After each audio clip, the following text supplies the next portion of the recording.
Hello everyone, I'm Arkangel and today I want to talk about a web comic called My Deepest Secret. You can find it on the webtoon app. So let me try to first explain a little bit of what the story is about, or at least how it starts. We have Emma. Emma is the protagonist. She works at a cafe alongside with her boyfriend that is called Elios. Emma is a cute girl. She's like reserved. She's very cute, but something at some point happened to Emma. We also have Johan Lee. Johan Lee is like a sleuth or vigilante. I mean, not exactly vigilante, but he goes around like making investigations on his own. He's actually very smart, and I think he's like the nephew of a detective, and he works for the police sometimes. So, as I mentioned before, there is this guy called Elios. Elios is Emma's boyfriend, but we don't know too much about Elios. Just that he sometimes is around doing errands, and he's also working alongside Emma's in the cafeteria. And the first thing that happens, because Elias is like the key in what the deepest secret is, at least at the beginning, you're not going to find out exactly why, but okay, later, as you proceed reading, you're going to find out. The first thing that happens is that apparently, we never see it, but supposedly Elios, ends a cat. And in this part is where I'm going to add a little bit of my personal experience with the comic. And it was that, okay, that happened with the cat, but we never see exactly what happens with the cat, who kills the cat, okay? And I'm like, why you don't show us? I mean, I'm like, okay, well, as this is maybe because, Webtoon is very open, a platform for many people, I thought, okay, maybe it's censored. I mean, I understand. But later on, many things start happening, and we never see who does it, or we never see the action in itself. Sometimes we have like glances of the actions. Since the beginning, I thought, okay, everybody is sus here for different reasons. Because the thing is that Ellis is like obviously the bad guy. It's like, okay, he's the bad one that you have to hate. I mean, and the author also wants to play with your mind. So we enter in a part of the comic that is like, okay, so he's the bad one, but he's not. He ended somebody, but he didn't, and things like that. And I personally don't like that too much. And I thought, like, okay, there are many chapters still ahead, so let me make a little bit of a jump. And I discovered the key of what my deepest secret is. Not exactly, because at this point, at the end, I mean, what I'm at right now, yes, I jumped a little part of it, and I think that right now we are going to start to understand. I mean, the author explaining what is the deepest secret, and I think is going to be very, very fascinating. I was thinking it may be including some spoilers here, but I think that it's better if you start reading and don't do as I don't do as I did. That jumped some chapters. It's going to be good and it's going to be worth it at the end, I promise. So don't mind that it's like cute and things like that, because it's like a mystery kind of like investigation series. So I promise it's very, very good.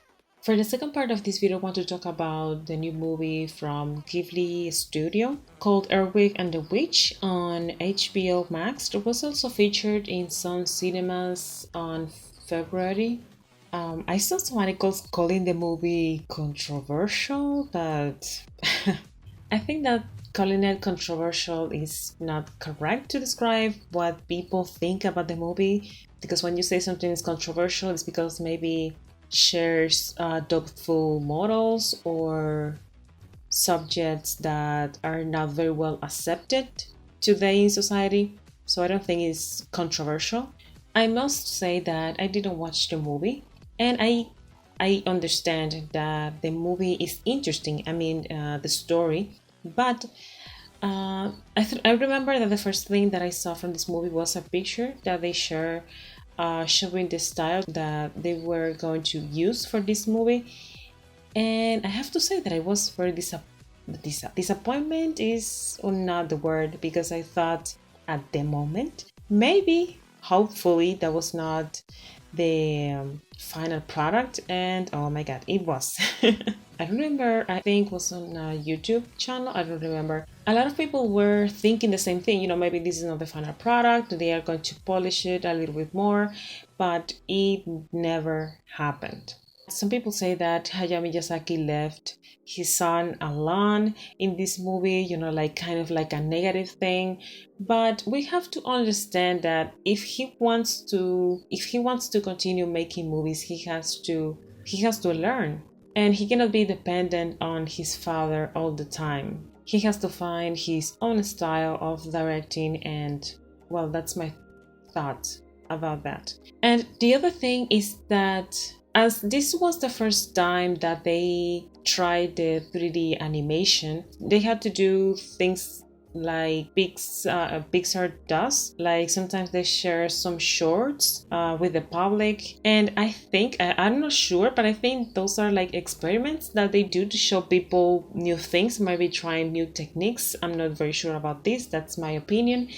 I think this is very important because this was something new that they tried. And first of all, I think they had to try with something like a short, and also for the movie they had to maybe get the opinion or the assistance from somebody that is experienced in the field. And for me, watching Hayao Miyazaki's movies is similar to watching a Pixar movie in quality. They are not exactly the same thing, but in quality, like the feeling, and that they are memorable. And I was thinking in Ratatouille, I think it's a very good movie that I could study to make this 3D style from Ghibli memorable as the other Ghibli's movies. And I remember I was reading some comments on the trailer of the movie, and some people were, leaving their honest opinions. And I saw someone that said, I really think the movie is good, but I hope this is not the new Ghibli style, because I watch Ghibli's movies because they are 2D traditional animation.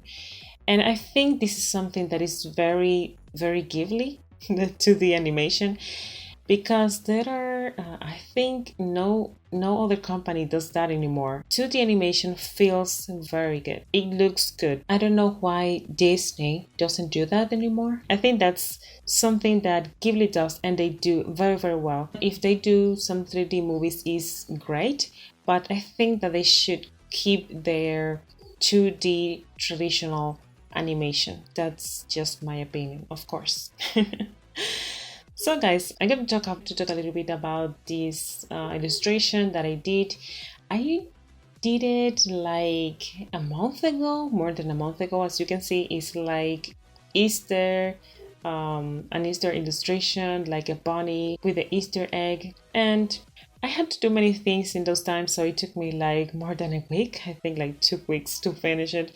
But at the end was, I don't know, I liked it a lot. I tried the blue and pink to combine them in this illustration. I don't think it was very good, but I don't know. I think that I'm going to try something better for the next time. I mean, with the same colors, but maybe another technique. I'm not sure yet. So guys, to end this video, I want to say that Goro Miyazaki has to find his own style. I don't think that Hayao Miyazaki wants his son to have his same style. I think he should find his style, and if he wants to do 3D movies, I think it's great. I don't think he should just copy his father. And I think this was something that he said before going into retirement, that he didn't want Ghibli to just be recognized by Hayao Miyazaki. He wants Ghibli to have, I think, like his own style and reputation. So I think that's it. That's my opinion, guys. So guys, see you in the next video. Thanks for watching. Bye.